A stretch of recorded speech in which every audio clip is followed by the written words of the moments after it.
So in today's lecture, we will be dealing with your ZBus, that is short circuit analysis using your ZBus algorithm.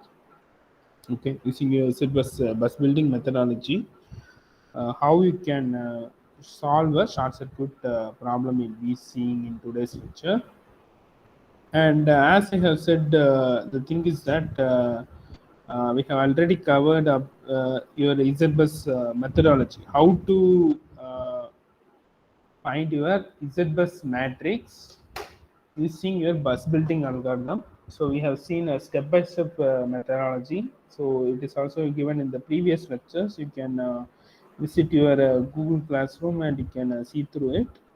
Okay, and now, so this is the question. So here you can see. So what they have given in this question is that, so similar to that previous problem what we have seen with respect to the Thevenin methodology. So here also there occurs a three-phase fault. Okay, so you have to be very clear that the occurrence of these three-phase faults are balanced faults. Okay, so that is balanced symmetrical fault in the sense those faults will be occurring at the same interval of the time duration at each and every phases. Okay, also their magnitude will be more or less the same. So they comes under balanced faults. Okay, and as per the question what they have given, the three-phase fault occurs at the bus 2. Okay, so after the next slide is about your diagram. I will be telling about the diagram. So they have asked to determine your initial symmetrical RMS current. So this initial symmetrical RMS current is nothing but your subtransient current. Okay, so in the yesterday's lecture, I have told about subtransient current. Even we have solved the problem for your subtransient current for that particular fault, followed by your generator and your motor we have covered. And here they have specifically they have asked about your symmetrical RMS current at the fault they have asked. So that's one of the thing you have to find, followed by the voltages. Okay, the different voltages at the bus 1, 3, and 4. So here it is a 4-bus system. Okay, it is a 4-bus system. So they have asked to find the voltages during the fault condition. What happens to your voltage at the other bus? So at the second bus only the voltage occurs. Then what happens to the bus voltages, other bus voltages they have asked. Okay. So after this they have asked about the current flow in the line. This is also during the fault condition only. So the line they have given is bus 3 to bus 1. Okay, and then the current contributions to the fault from the lines. So here they have asked about the current flow in the line from bus 3 to bus 1 they have asked. Then the current contribution to the fault from the lines 3 to 2. So this is 3 to 2 and 1 to 2 and then 4 to 2. Okay, so now this is your single line diagram. This is your single line diagram of the system. So it is a 4-bus system, and there is two PV buses. So this is one of the PV bus. This is another one of the PV bus or the generating bus. Okay, since the generators are attached to it. Okay, and now here at the second bus, the fault occurs. So they have asked to find about the subtransient current over this bus. After that, they have asked to find the current 1, 2, 3. They have asked. Then the fault currents in other buses they have asked from 3, 1, and then 4 during the fault condition at the bus 2. Okay, we'll be seeing step by step. And here they have given the assumption condition. So what condition you have to assume they have particularly given? The thing is the pre-fault voltage. So in order to find the voltage at the other buses, it is necessary to know about the pre-fault voltage. Here, the pre-fault voltage, the fault occurs at your bus 2. So the pre-fault voltage with respect to your bus 2, they have given is 1.0 at an angle of 0 degree, which is nothing but your flat voltage profile. So this is your flat voltage profile. Okay. So another, the next thing what they have asked is neglect the pre-fault current. So here this neglect the pre-fault current represents nothing but your load currents. Okay. So in the previous problem or the lecture, we have seen about the load current IL. You might know about it, IL. So that IL we have taken into account in the previous problem. Okay, but over here it is a multi-bus system. Okay, in the previous problem we just got towards your two-bus system, but here it is more than one bus. Also, here they have given two bus to be PV bus and other two to be a PQ bus. Okay, so in the question is that they have given the assumption that you have to neglect your pre-fault current. So pre-fault currents you don't need to take into account. That is your IL. Okay, and with respect to the previous problem, the difference with corresponding to this problem is that so it, as I said before, it was a two-bus system, and over here it is a four-bus system. It is a four-bus system. Okay, so what you have to do is uh, in some cases in the question they might be giving you that perform the fault analysis they might be giving. So at that time, you have to see about the single line diagram, or in some cases, they will be giving you the impedance diagram or the reactance diagram. Okay, so by seeing that reactance diagram, so here they will be giving you the reactance diagram. This is your reactance diagram. By seeing the reactance diagram, you have to count the number of buses. If the buses are limited within two, okay, if the buses are up to two. Of a maximum count of two, then you can go for your Thevenin method. Okay. Otherwise, if it is exceeding two in the sense, you have to move towards your bus building algorithm. Okay. So this diagram is given in the question itself. So they have given you the impedance Sir, value. Yeah. so can you explain that subtransient currents once again, sir? Yesterday you explained it. Yeah. Okay. Okay. Fine. I'll be telling. So subtransient current is nothing but, as I said, there will be a sudden flow of current in your particular equipment. Okay, in your transformer, you might have learned about your inrush current. Okay, inrush current you might have learned. So this subtransient current is also same as that your inrush current. For example, that subtransient current be occurring at two stages. Okay, first initial stages during the starting of the machine. Okay, during the starting of the machine, the load will be added to the circuit, and hence there will be sudden rise in your current from your source side to your load side. Okay, so at that time, the reactance will be reduced or minimized. Okay, that they'll be calling it a subtransient reactance. At that duration, the reactance value will be very minimum, but your current value will be very high. So you don't need to get confused. You just take it that during the subtransients, it's more or less similar to a fault current. Okay, when the fault occurs, what happens? There will be a very sudden flow of inrush current. A heavy flow of current will be occur mainly in your short circuit fault. Okay, so subtransient current is also known as your fault current. You can take into account like that. Okay, So but yesterday the fault current we have found was the subtransient current, sir. yeah, that is corresponds to a subtransient current only. That subtransient current will rise at, as I said, it will rise at two stages. One is during a starting period, and other one is during a fault condition. So mainly they will be corresponding to a fault condition only. Okay, and okay, this is what with respect to your reactance diagram. And from this reactance diagram, you have to build your Z bus. Okay. So I hope I'll be skipping out the Z bus building algorithm. Okay, how you can form the bus matrix, because I have given a detailed in 2 lectures. I have covered it. You just get through to see it, and using that algorithm, we'll be forming the Z bus. So that's what your step one. See, here there is no reference bus, no sir. Yeah, if there's no reference bus means the thing what you can do is you can consider any one bus as a reference bus. Okay. First attention stage, uh,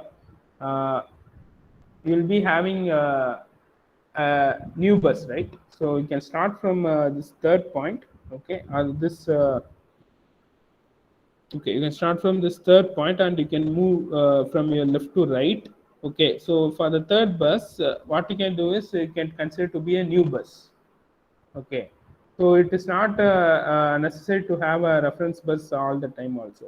If there is a new bus and an existing bus, then also you can form the Z bus matrix. But the thing is, always you have to check the number of elements, that is n value.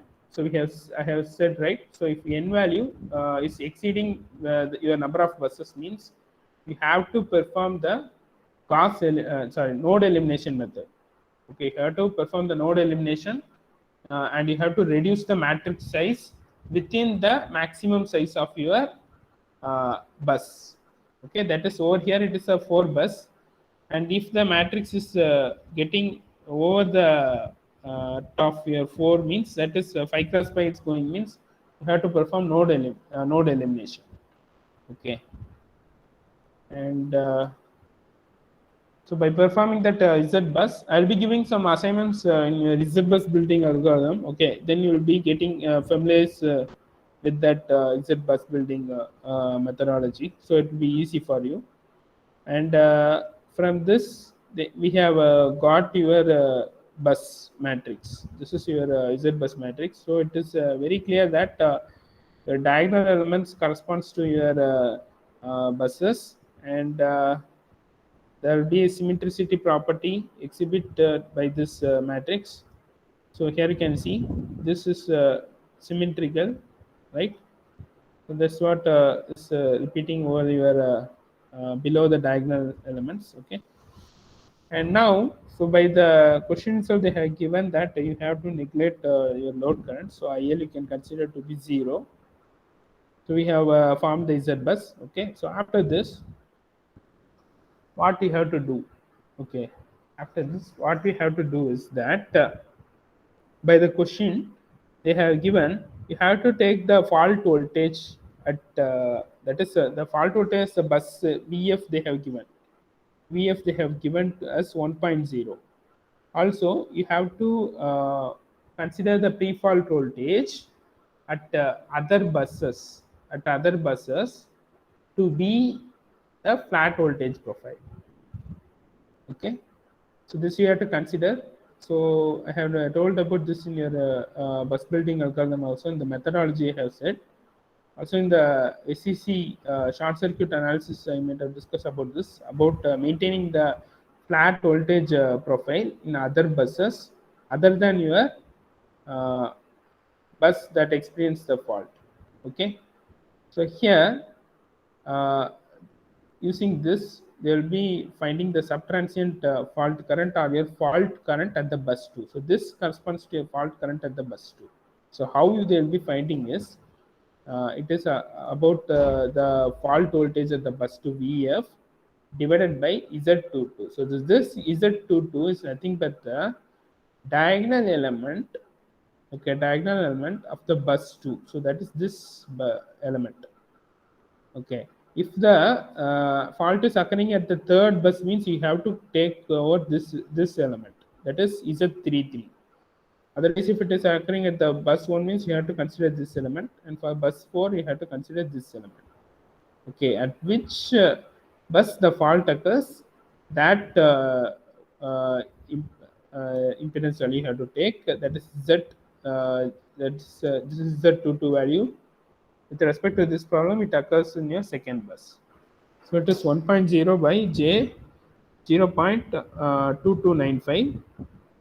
So you'll be getting around minus J 4.357, okay, per unit. So this is the subtransient current or the fault current that occurs that flows due to the fault in the bus 2. So here it is very evident that you'll be getting the per unit around that is greater than that of year 1. Okay, here you can see it's very obvious that you'll be getting the per unit value greater than that of year 1. So why it happens means, as you know, during the short circuit period, the fault current will be increasing more than 10 to what you can say 100 times. Okay, so if the fault current is within the value of the base value means it will be less than that of your 1. If it is exceeding that of the base value means it will be greater than that of your 1. So here it is around 4.3573. So it is obvious that this rise on value is mainly due to your fault. Okay, and now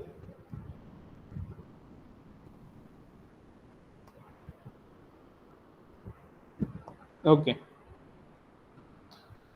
So the next thing what you have to know is change in voltage. Okay. So what they have asked to find is, as per the question, so first they have asked to determine the subtransient or the initial symmetrical RMS fault current. Okay, so that we have found. The second is they have asked to find the voltages at the bus 1, bus 3 and bus 4 during the fault. Okay, they have asked the voltages, about the voltages during the fault. So for this, what you have to see is, this is the main thing you have to see. So voltage at the bus after the fault, okay, voltage is the bus after the fault will be equal to the pre-fault voltage. Okay, that is the voltage that is happening before the fault plus, okay, here it is additive, plus change in the voltage. So that is after the fault there will be some changes in the voltage, right? So that change in voltage you have to consider. So how to find this change in voltage? So this is the value, this is the matrix corresponding to a change in voltage.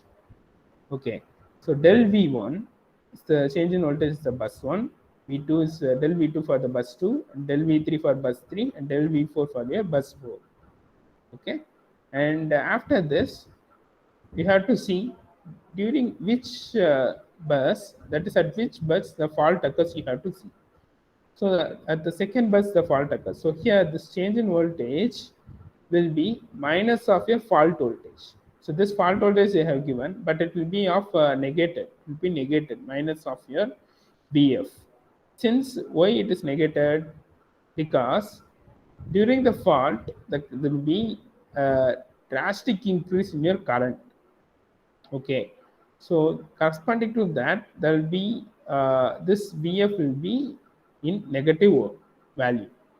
Okay, and so this is what you will be getting. So this will be corresponding to the normal formula of your Ohm's law. So as per the Ohm's law, V equal to I into R, the same thing over here. So here you will be writing your Z bus matrix that you have built, okay, into 0, okay, into 0 minus IF double dash. So this is corresponding to your fault current. So this fault current will be absent in other buses. Okay, it will be absent in other buses since the fault only occurs at your second bus. Okay, as your fault only occurs at your second bus, and now you have to multiply it. So as you are multiplying this value with this value, it goes like this with this, and this with this, followed by this with this with this, and you'll be getting only the values corresponding to your second row. So this alone will be there, others will be equated to 0. Okay, and now it will be minus IF Z21 Z22, Z23, Z24, Z23, Z24. Okay, and now you have to substitute the previous thing in this equation. So this equation is nothing but voltage at bus after the fault, that is V1, V2, V3, V4, which is equal to pre-fault voltage. So this is what your pre-fault voltage is. Okay, so pre-fault voltage they have given in the question to take considered to be as 1. Okay, so where they will be substituting, I'll be telling you. So this plus change in voltage that we have found. Okay, so this change in voltage and this two will be adding, so this will be Vf minus this value, minus you'll be multiplying this, right? So minus Z12 If double dash, then here it will be Vf minus, again it will be getting minus Vf, otherwise you can say that Z22 into If double dash will be getting, right? So this Z22 minus If is there, so this minus If double dash into Z22 is nothing but your Vf double dash, sorry Vf. Okay, so this will be 0. Okay, So what is the double dash here? so double dash is nothing but what we have found over here. Nothing but the subtransient fault current or the fault current at your bus 2. So with respect to the bus number, they have denoted like that. Okay, and yeah, and here this is with respect to your third one. So Vf minus Z32 If double dash, and for del V4 Vf minus Z42 If double dash. Okay, so this value becomes 0. So this value becomes 0. So now over here you have to substitute the value of this If double dash. So which is over here. So this value is 1, and here it is J 0.2295. So this you have to substitute over here. Okay. So here if you are substituting, and for here also you will be substituting 1 by Z22 and 1 by Z22 if you are substituting, will be getting the value as this. So your V1 will be 0.1556, okay, and V2 will be 0. It is very obvious since your voltage will be, your current will be high during the short circuit, and your voltage will be 0. So that you have got. Then V3 will be equal to 0.3490. So that's what over here. Finally, V4 is 0.3438 that you have got over here. So this is the method to find the voltage at all the buses. Okay. So to this, I hope you might be getting to know. So I will be also posting this in the Google Classroom. You can just see. So now we have completed the second one, the voltages at the bus 1 we have found, bus 3, bus 4 during the fault we have completed. The next one is the current flow on the line from bus 3 to bus 1 they have asked.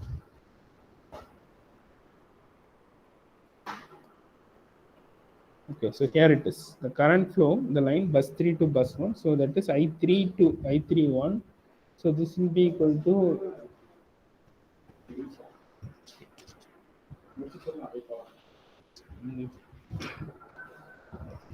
so this will be V3 minus V1 by ZB. So this ZB is nothing but the impedance with corresponding to your line joining third line and your first line. Okay.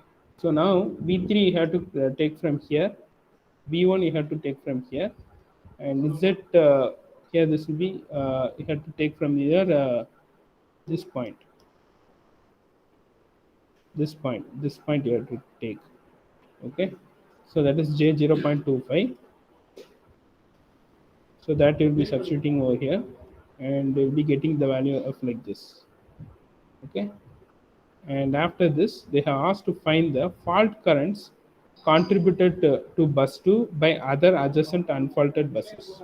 So here the other unfaulted buses are your 3, 1, and then 4. Okay, and for this you have to find the current in the other bus. It is more similar to the current in the other bus during the fault. So here for the bus 1 it will be V1 by ZB1. So you can take the V1 value over here and you can find it by ZB1. So it will be getting minus J 1.2448, and over here it will be minus J 1.3960 for your bus 3. For your bus 4 it is J 1.7190.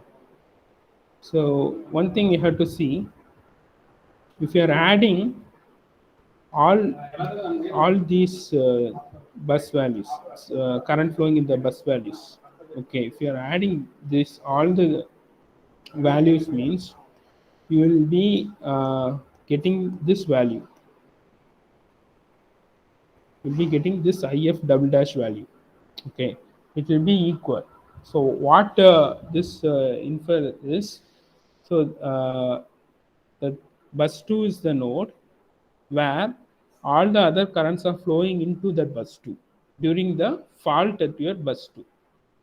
Okay, so that you have to see. So if you are adding all the currents means, so you'll be getting that value. Okay, so any other doubts regarding this problem?